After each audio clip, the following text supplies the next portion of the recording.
आज हम कक्षा 6 विषय सामाजिक विज्ञान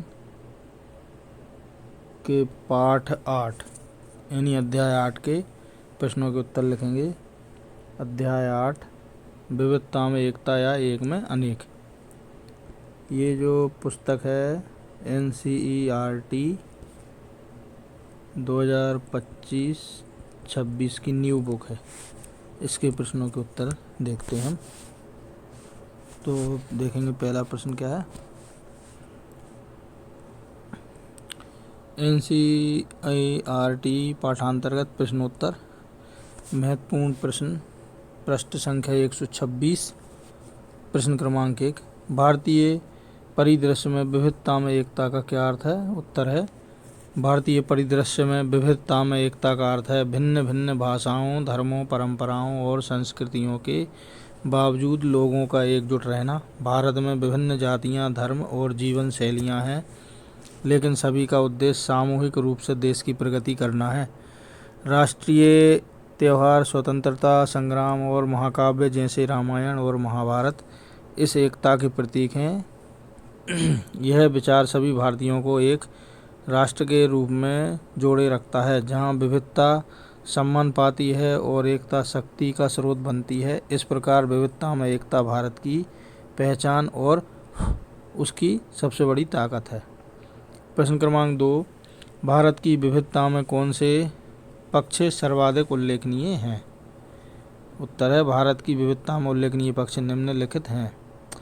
नंबर 1, समृद्ध विविधता। भारत के विभिन्न भागों से आए अलग अलग रीति रिवाज और परंपराएं भारत की समृद्ध विविधता हैं। यही वह पहला पक्ष है जो हमारे देश में आने वाले पर्यटकों को प्रभावित करता है।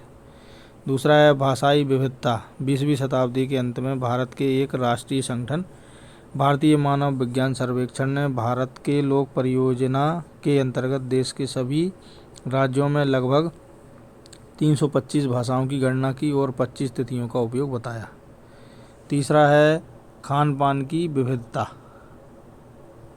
भारत देश में हजारों प्रकार के व्यंजनों और पकवानों का स्वाद चख सकते हैं। चावल, जौ, गेहूं, बाजरा, ज्वार और रागी विभिन्न प्रकार की दालों का उपयोग पूरे भारत में होता है।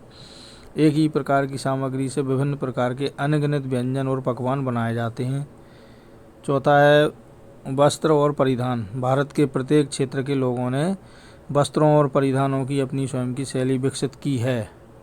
भारत के अधिकांश भागों में पहने जाने वाला एक परिधान साड़ी है। इसे बांधने व पहनने के अलग अलग तरीके हैं। नंबर 5 है त्योहारों की विविधता। भारत में त्योहारों में अपार विविधता है। कुछ त्यौहार एक ही समय पर पूरे भारत में मनाए जाते हैं, हालांकि उनके नाम अलग अलग होते हैं। ये सभी पक्ष मिलकर भारत की एकता में विविधता का प्रतीक हैं।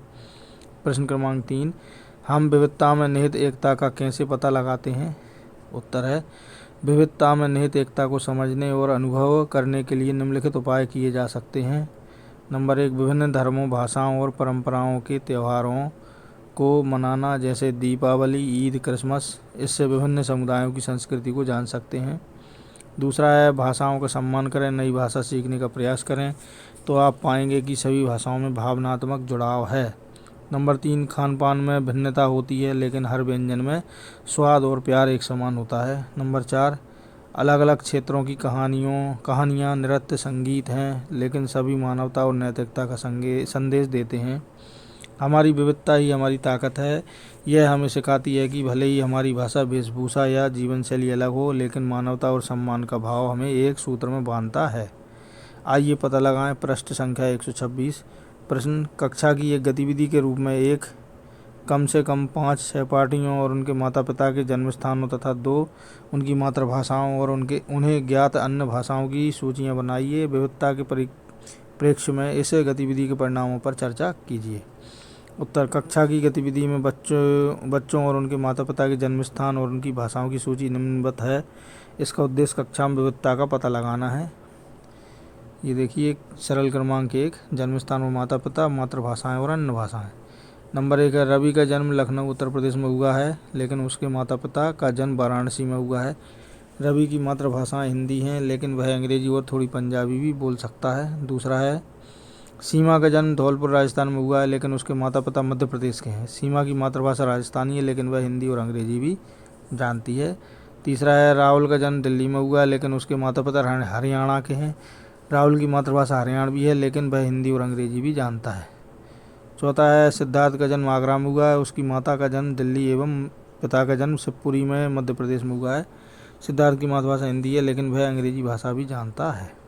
पांचवा है अनन्या का जन्म स्थान मध्य प्रदेश में हुआ है, लेकिन उसके माता पिता उत्तर प्रदेश के हैं। अनन्या की मातृभाषा हिंदी है, लेकिन वह अंग्रेजी भी भाषा जानती है। परिणाम कक्षा में हर बच्चे की पृष्ठभूमि अलग हो सकती है।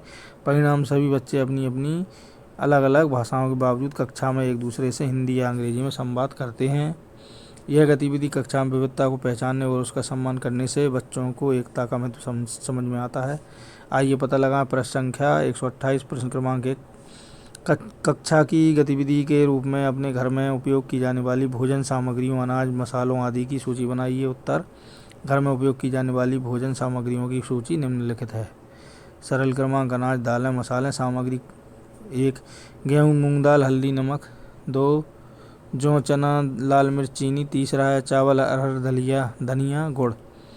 चौथा है बाजरा, मसूर दाल, जीरा, घी। पांचवा है मक्का, उड़द दाल, सरसों तेल।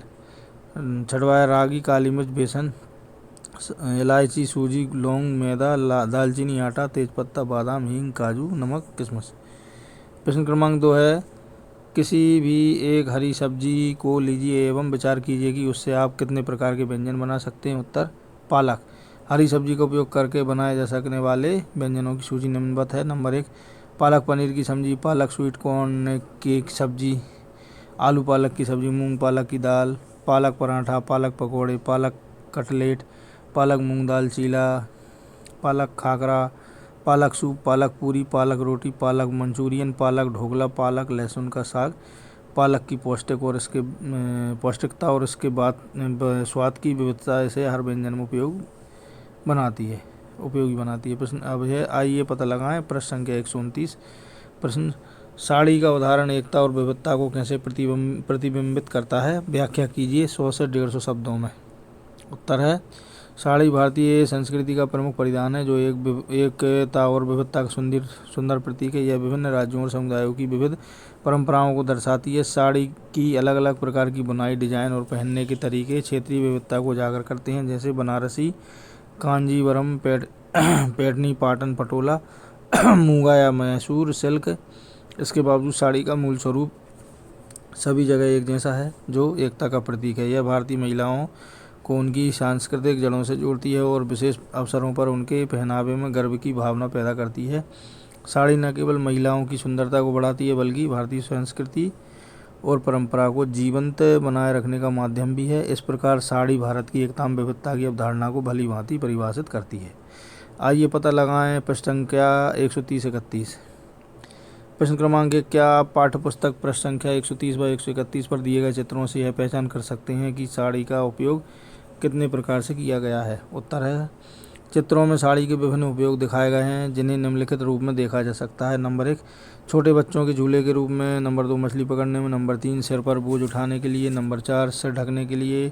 नंबर 5, शिशु संभालने के लिए। नंबर 6, धान छानने के लिए। चित्र से पता चलता है कि साड़ी का उपयोग न केवल पहनने के लिए बल्कि घरेलू और अन्य कार्यों संबंधी उपयोग में भी किया जाता है। प्रश्न क्रमांक 2 है, क्या आप साड़ी के अन्य उपयोगों से परिचित हैं अथवा क्या आप उसके अन्य उपयोगों की कल्पना कर सकते हैं। उत्तर, साड़ी के अन्य उपयोग न केवल पारंपरिक और सांस्कृतिक हैं, बल्कि यह रोजमर्रा के जीवन में बहुउपयोगी भी हो सकते हैं। इसके संभावित और रचनात्मक उपयोग निम्नलिखित हैं। नंबर 1, शेल्टर या तंबू। नंबर 2, थैला या झोला। नंबर 3, रजाई या चादर। नंबर 4, फसल ढकने के लिए। नंबर 5, सजावट के लिए। नंबर 6, रस्सी के रूप में बांधने के लिए। नंबर 7, पानी छानने के लिए। नंबर 8, दुर्घटना के समय पट्टी के लिए। साड़ी की बहुमुखी प्रकृति इसे एक बहुउद्देशीय कपड़े में बदल देती है, जिसका उपयोग आवश्यकता और कल्पना के अनुसार किया जा सकता है। प्रश्न क्रमांक 3, जिस प्रकार आपने साड़ी के विभिन्न रूपों और उपयोगों को देखा, उसी प्रकार एक अन्य परिधान धोती के कपड़े, फैब्रिक तथा उपयोगों को ध्यान में रखते हुए उसके विभिन्न रूपों की एक सूची तैयार कीजिए। इस गतिविधि से आपको क्या समझ में आया। उत्तर है, धोती के कपड़े तथा उपयोगों के विभिन्न रूपों की सूची निम्नलिखित है। नंबर 1 पहनावा, भारतीय परिधान में पुरुषों द्वारा पहनी जाती है। दूसरा कृषिकार, खेतों में काम करते समय आरामदायक और हल्का कपड़ा। तीसरा है झूला, बच्चों के लिए झूला बनाने के लिए उपयोग किया जाता है। चौथा है मछली पकड़ने में भी धोती का उपयोग किया जाता है। पांचवा है रस्सी के रूप में प्रयोग किया जा सकता है। छठवा है सफाई के लिए। सातवां है तंबू बनाने के लिए।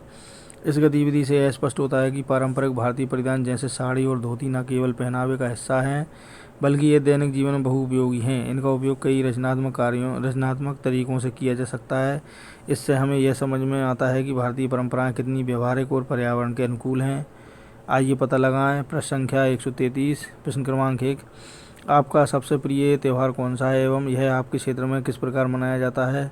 क्या आप जानते हैं कि यह भारत के किसी अन्य भाग में भी वस्तुतः किसी अन्य नाम से भी मनाया जाता है? उत्तर, मेरा सबसे प्रिय त्यौहार दिवाली है। यह भारत के लगभग हर हिस्से में मनाया जाता है और इसे प्रकाश का त्यौहार कहा जाता है। मेरे क्षेत्र में इसे मुख्य रूप से घरों को साफ करके, दियों और रंगीन रोशनी से सजाकर, मिठाइयों को बांटकर और पटाखे जलाकर मनाया जाता है। इस त्यौहार पर माता लक्ष्मी और भगवान गणेश का पूजन किया जाता है। इस दिन लोग नए कपड़े पहनते हैं और अपने रिश्तेदारों व दोस्तों से मिलकर खुशियाँ साझा करते हैं। भारत के अन्य भागों में भी इसे अलग अलग नामों और तरीकों से मनाया जाता है। जैसे नंबर 1 बंगाल में इसे काली पूजा के रूप में मनाया जाता है। नंबर 2 दक्षिण भारत में इसे नरक चतुर्दशी कहा जाता है और भगवान कृष्ण द्वारा नरकासुर पर विजय प्राप्त करने के उपलक्ष्य में मनाया जाता है।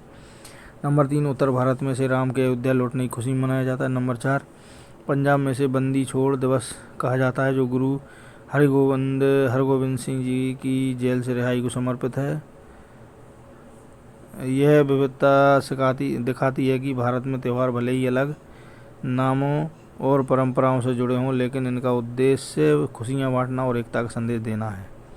प्रश्न नंबर 2 है, अक्टूबर नवंबर माह में भारत में कई प्रमुख त्यौहार मनाए जाते हैं। उनमें से कुछ प्रमुख त्योहारों एवं देश के विभिन्न भागों में उन्हें जिन नामों से पुकारा जाता है उनकी सूची बनाइए।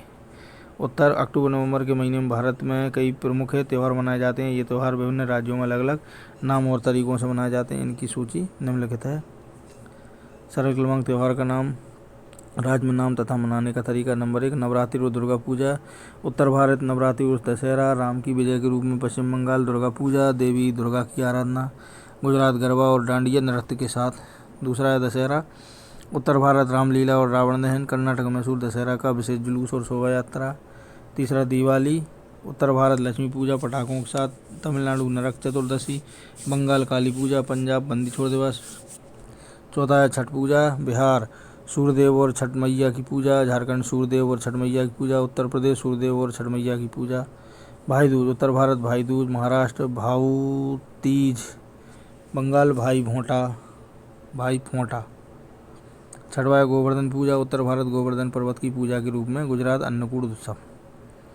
आइए पता लगाएं। प्रश्न संख्या 134। प्रश्न पाठ्यपुस्तक संख्या 134 पर चित्र 8.6 में दर्शाए गए प्रसंग की पहचान कीजिए एवं उससे संबंधित घटनाओं कक्षा में चर्चा कीजिए। उत्तर है, चित्र में रामायण के प्रमुख प्रसंग को दर्शाया गया है, जिसमें रावण सीता जी का हरण कर रहा है। यह प्रसंग अरण्य कांड से संबंधित है। प्रसंग की पहचान। नंबर 1 रावण सीता जी को अपने पुष्पक विमान में बिठाकर ले जा रहा है। दूसरा है सीता जी दुखी होकर सहायता के लिए पुकार रही हैं। तीसरा, यह घटना उस समय की है जब रावण ने मरीच को स्वर्ण मृग के रूप में भेजकर राम और लक्ष्मण को कुटिया से दूर भेजा था। संबंधित घटनाएं। नंबर 1 रावण ने सीता जी का हरण किया क्योंकि उसने राम द्वारा सुपर्णखा का अपमान करने का बदला लेना चाहा। नंबर 2 सीता जी को लंका ले जाते समय जटायु ने उन्हें बचाने का प्रयास किया, लेकिन रावण ने जटायु को घायल कर दिया। नंबर 3 इस घटना के बाद राम और लक्ष्मण सीता जी खोज में निकल पड़े। यह प्रसंग रावण की अधार्मिक प्रवृत्ति और राम की धर्म और न्याय की रक्षा करने की प्रतिज्ञा को दर्शाता है। यह कथा भारतीय महाकाव्य रामायण का एक महत्वपूर्ण हिस्सा है, जो सत्य, धर्म और नारी सम्मान की शिक्षा देता है। NCERT पाठ्यपुस्तक अभ्यास। प्रश्न है क्रियाकलाप और परियोजना। प्रश्न नंबर 1 पाठ के आरंभ में दिए गए 2 उद्धरणों पर कक्षा में चर्चा कीजिए। पहला उदाहरण 1 में रविन्द्रनाथ टैगोर द्वारा दिए गए इस उद्धरण में अनेकता में एकता के महत्व को उजागर किया गया है। इसका तात्पर्य है कि हमारे समाज में भाषा, धर्म, संस्कृति, रीति रिवाज और परंपराओं की भिन्नता होने के बावजूद हमें उस एकता का अनुभव और आनंद नहीं खोना चाहिए जो हमें एक राष्ट्र, एक समाज और एक मानवता के रूप में जोड़ती है। इस कथन का सार है, मानवता की सच्ची सुंदरता एकता में है। उद्धरण 2 में श्री अरविंद द्वारा दिए गए उद्धरण में भारत में विभिन्न धर्म, भाषा, जाति और भौगोलिक विविधता हैं। इसके बावजूद भारतीय समाज एक साथ मिलकर रहता है। यह विविधता भारत की पहचान है और इसके बिना भारत अधूरा है। यह भाव भारत के स्वाभाविक स्वभाव और उसके अस्तित्व के लिए अनिवार्य निष्कर्ष। इन उदाहरणों से छात्रों में देश प्रेम, भाईचारा और आपसी सहयोग की भावना विकसित की जा सकती है। नंबर 2, प्रश्न क्रमांक 2, राष्ट्रगान को पढ़िए। इसमें आप विविधता में एवं एकता को कहाँ कहाँ देखते हैं? इस पर 2 अथवा 3 अनुच्छेद लिखिए। उत्तर है भारत का राष्ट्रगान जनगण मन रविन्द्रनाथ टैगोर द्वारा लिखा गया है, जो भारत की भौगोलिक, सांस्कृतिक और सामाजिक विविधता को दर्शाता है। पॉइंट नंबर 1, राष्ट्रगान भारत के विभिन्न हिस्सों जैसे पंजाब, सिंध, गुजरात, मराठा, द्रविड़, उत्कल और बंगाल का नाम दिया गया है, अर्थात भारत की विभिन्न संस्कृतियों और भाषाओं के लोग मिलकर एक देश बनाते हैं। दूसरा है हिमालय से लेकर विंध्याचल पर्वत और गंगा से लेकर यमुना नदी और विशाल सागर तक भारत के प्राकृतिक और सांस्कृतिक वैभव को भी राष्ट्रगान में दिया गया है। नंबर 3, जनगण मन अधिनायक जय हे की पंक्ति देश की एकता और सार्वभौमिक नेतृत्व का प्रतीक है। यह राष्ट्रगान हमें विविधता का सम्मान करने और एकजुट रहने की प्रेरणा देता है। प्रश्न क्रमांक 3 है, पंचतंत्र की कुछ कहानियाँ चुनिए और चर्चा कीजिए कि उनके संदेश किस प्रकार आज भी प्रासंगिक हैं। क्या आप अपने क्षेत्र से संबंधित कोई अन्य कहानियाँ भी जानते हैं? उत्तर है पंचतंत्र की कहानियाँ हमें मानवीय मूल्यों, रिश्तों और प्रकृति के प्रति हमारे दायित्वों का महत्व समझाती है। पंचतंत्र की कुछ कहानियाँ और उनकी प्रासंगिकता निम्नलिखित है। नंबर 1, सिंह और चूहे की कहानी। एक बार एक चूहा शेर की सहायता करता है जब शेर जाल में फंस जाता है। संदेश, हर किसी का महत्व होता है कि चाहे वह छोटा हो या बड़ा। समाज की प्रासंगिकता, यह कहानी हमें सिखाती है कि सभी का सम्मान करना चाहिए और कभी किसी को कमज़ोर नहीं समझना चाहिए। नंबर 2, कौवे और लोमड़ी कहानी। एक लोमड़ी कौवे से अपनी चतुराई से रोटी छीन लेता है। संदेश, चापलूस से सावधान रहना चाहिए और चतुराई से सोचना चाहिए। अपनी आज की प्रासंगिकता, यह कहानी हमें जीवन में निर्णय लेते समय सतर्क रहने और किसी की मीठी बातों में ना आने की शिक्षा देती है। क्षेत्र संबंधित कहानी, किसान और कोयल की कहानी। एक किसान अपने खेत में काम करता था और कोयल उसे गीत सुनाकर उसका मन बहलाती थी। किसान ने कोयल को सम्मान दिया और उसे एक घोंसला बनाने में मदद की। संदेश, प्रकृति और मनुष्य का संबंध परस्पर सहयोग पर आधारित है।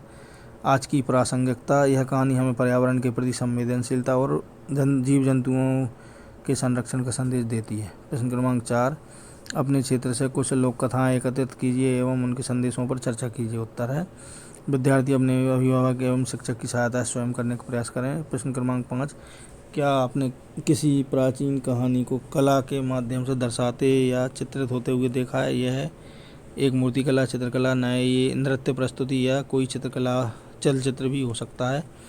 अपने सहपाठियों के साथ कक्षा में चर्चा कीजिए। उत्तर है हमने प्राचीन कहानियों को कई कलात्मक माध्यमों से चित्रित होते देखा है। इन माध्यमों में मूर्तिकला, चित्रकला, नृत्य प्रस्तुति और चलचित्र शामिल हैं। इनमें से कुछ उदाहरण निम्नलिखित हैं। नंबर 1, मूर्तिकला। अजंता एलोरा की गुफाओं में रामायण और महाभारत के दृश्यों को पत्थर पर उकेरा गया है। नंबर 2, चित्रकला। राम दर्शन जैसे चित्रों में रामायण के दृश्यों की भित्ति चित्र के रूप में दर्शाया गया है। यह प्राचीन कथा को दृश्य रूप में समझने का प्रयास करता बनती है।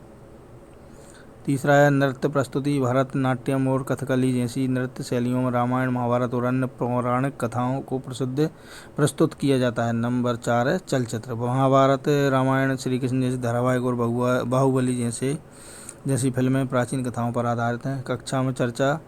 इन माध्यमों को देखकर हम यह समझ सकते हैं कि कला किस तरह से कहानियों को जीवित रखने और उनके संदेशों को फैलाने में मदद करती है। प्रश्न क्रमांक 6, भारत के प्रथम प्रधानमंत्री जवाहरलाल नेहरू द्वारा स्वतंत्रता से पहले भारत के कई भागों की यात्रा के उपरांत कही गई निम्न पंक्तियों पर कक्षा में चर्चा कीजिए। हर जगह मुझे एक सांस्कृतिक पृष्ठभूमि मिली जिसने उनके जीवन पर प्रभावशाली असर डाला। भारत के महाकाव्य रामायण एवं महाभारत और अन्य प्राचीन पुस्तकें लोकप्रिय अनुवादों और व्याख्याओं में जनता के व्यापक रूप से जानी जाती थी।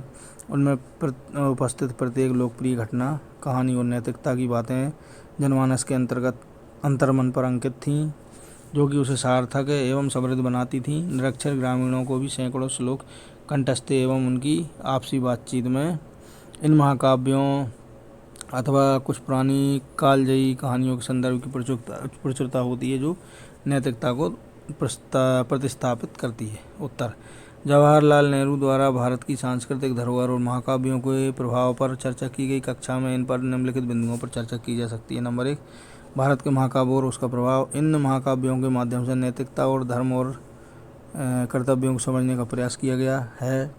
दूसरा है लोक कथाओं और जनमानस पर प्रभाव। महाकाव्य की घटनाओं और पात्र जनमानस के जीवन का हिस्सा बन गए हैं। ग्रामीण क्षेत्रों में इन्हें लोकगीत, श्लोक और नृत्य के माध्यम से प्रसारित किया जाता है। तीसरा है नैतिकता और सामूहिक चेतना। इन कहानियों से जो नैतिक संदेश मिलते हैं वे समाज और एकजुट और समृद्ध बनाते हैं।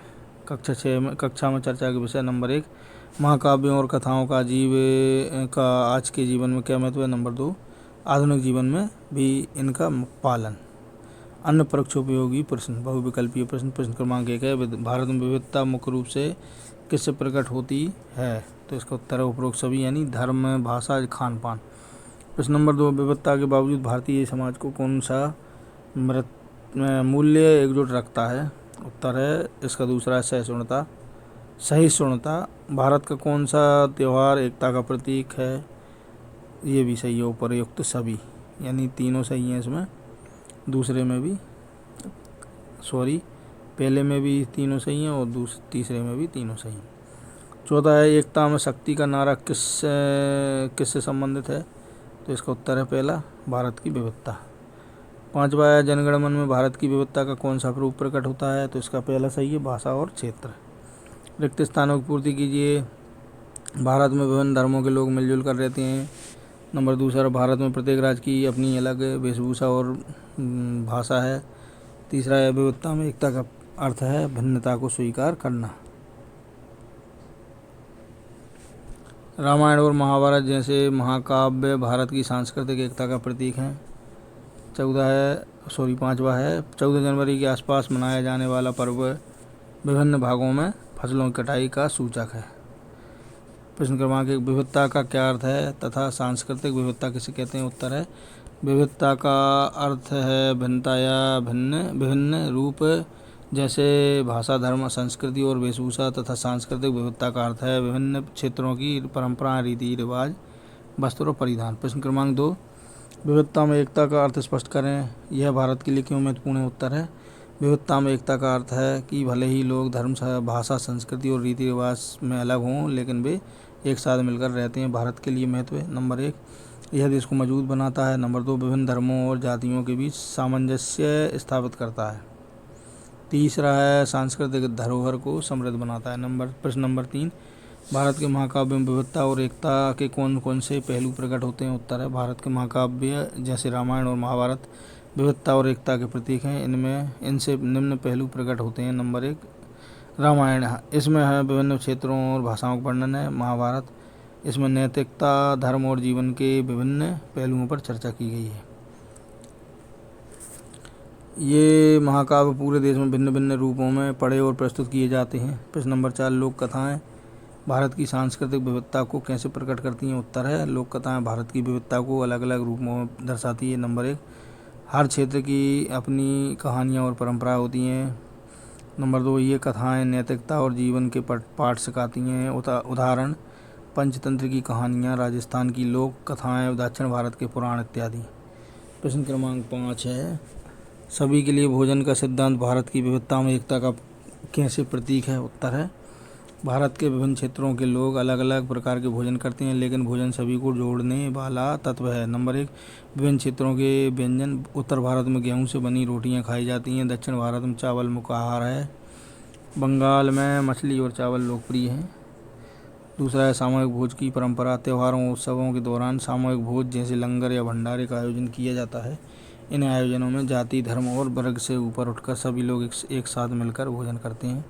प्रश्न क्रमांक 6, पंचतंत्र की कहानियों ने वैश्विक साहित्यिक परंपरा में किस प्रकार योगदान किया है।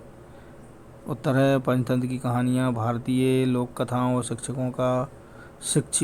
शिक्षाओं का अनमोल संग्रह है, जो पूरी दुनिया में प्राचीन साहित्यिक परंपराओं को समृद्ध करती है। इसका योगदान इस प्रकार है। नंबर 1, नैतिक शिक्षा और जीवन के पाठ। पंचतंत्र की कहानियाँ सरल भाषा में नैतिक शिक्षा देती हैं, जैसे कौआ और लोमड़ी से सीख मिलती है कि चापलूसी से बचना चाहिए। ये कहानियाँ जीवन के मूल्यों और व्यवहारिक बुद्धिमान को सिखाती हैं। नंबर 2 है अनुवाद और प्रचार। पंचतंत्र का अनुवाद 50 से अधिक भाषाओं में किया गया है तथा इसके 2000 से अधिक रूपांतरण उपलब्ध हैं। इसका मूल संस्कृत पाठ लगभग 2200 वर्ष पुराना है। तीसरा है साहित्यिक प्रेरणा। पंचतंत्र की कहानियाँ दुनिया के लेखकों और कहानीकारों को प्रेरित करती हैं। इसमें जानवरों के पात्रों के माध्यम से जटिल मानव व्यवहार को सरलता से समझाया गया है। चौथा है सार्वभौमिक संदेश। इन कहानियों में दिए गए संदेश जैसे सत्य की जीत, धैर्य और बुद्धिमत्ता तथा संस्कृतियों में सराहे जाते हैं। प्रश्न क्रमांक 7वां, तमिलनाडु के नीलगिरी के जंगल में 5 पांडवों को दर्शाने वाला नक्काशीदार पत्थर का ऐतिहासिक और सांस्कृतिक महत्व क्या है? इस नक्काशीदार पत्थर का ऐतिहासिक और सांस्कृतिक महत्व इस बात में निहित है कि यह महाभारत के पात्रों, विशेष रूप से 5 पांडवों की लोक कथाओं और उनकी मूर्तियों को संरक्षित करता है। यह न केवल उनकी कथाओं के प्रति जनजातीय समाज की आस्था को दर्शाता है, बल्कि उनकी धार्मिक और सांस्कृतिक धरोहर को भी प्रकट करता है। इरुला जनजाति द्वारा बनाए गए इस प्रकार के मंदिर और पत्थर उनके लोक विश्वास, कला और शिल्प के उत्कृष्ट उदाहरण हैं। यह बताता है कि महाभारत की कहानियाँ दक्षिण भारत की संस्कृति में भी विभिन्न गहराई से जुड़ी हैं। इसी के साथ हमारा ये अध्याय यहाँ पर संपन्न होता है। यदि आपको हमारा ये वीडियो अच्छा लगा तो वीडियो को लाइक ज़रूर करें। इसी प्रकार के और अधिक वीडियो यदि आप देखते रहना चाहते हैं तो हमारे चैनल को सब्सक्राइब ज़रूर करें। धन्यवाद।